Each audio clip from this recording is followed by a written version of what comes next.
3, 2, 1. Alrighty, welcome back. This is SportsBudsTV. Thank you for tuning in. As always, if you can like, comment, subscribe, that goes a long way. And you can find us everywhere on social media. Send us an email at Gmail. You can find us at SportsBudsTV. That's everywhere. You can find us at SportsBudsTV. But as always, let's go ahead and discuss what is going on in the sports world. And we will start off with the association. We've got a few games that were going on tonight. But as always, we will pick up with the top 3 teams in each conference currently. Starting off with the Eastern Conference, we have the Heat in the number 1 spot, followed there by the Bulls in the 2nd spot, and then the Cavaliers in the 3rd spot.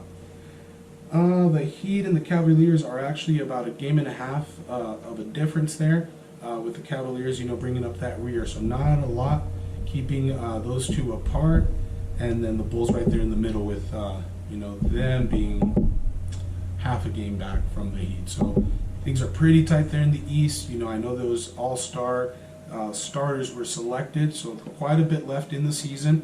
Plenty of games there to decide. Now, moving on into the Western Conference, we have a bit more of a gap there.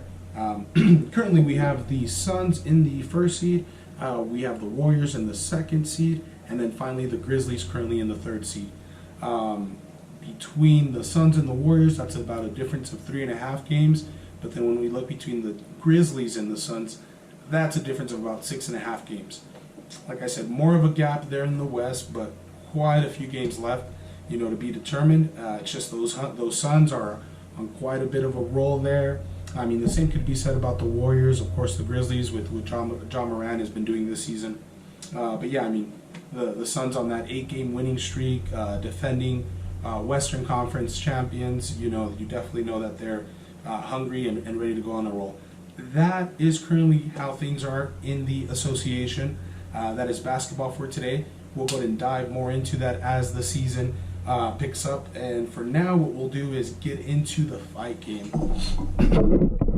So this past weekend, we saw a few fights go down. The main event, though, was Gary Russell Jr. versus Mark Magasanio, and this was one that we actually talked about last week.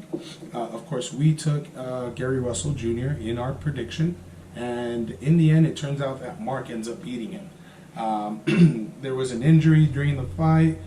Gary wasn't able to perform up to his usual standards, but in the end, be it as it may, Mark injuring him or him being injured, what have you, Mark pulled it out. And after watching that fight, I walked away feeling like Mark won. Now, it may be debatable to others.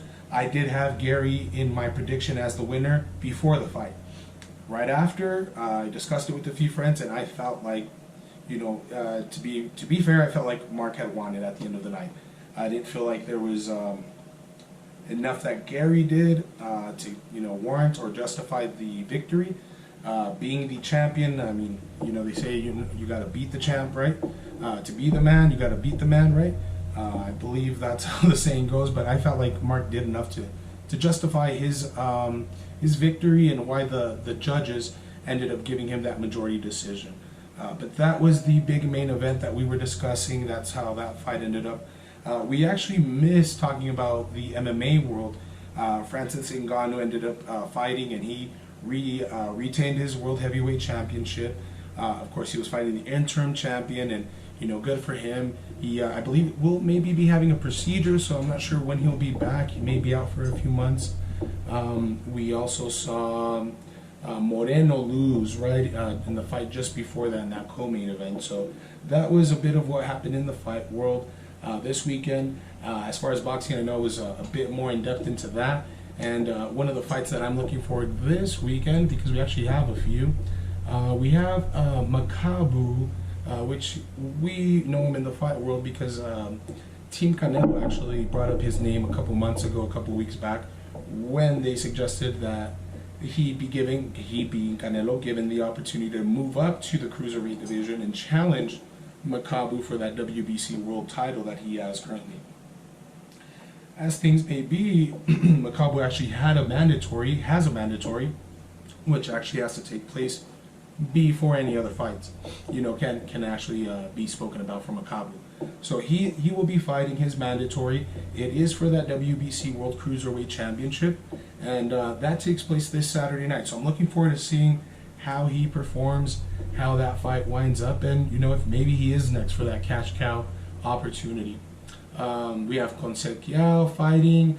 He'll be on ESPN Plus. The Makabu fight seems that that's going to be on the Fight app. So I encourage you, if you guys get a chance, look out for that.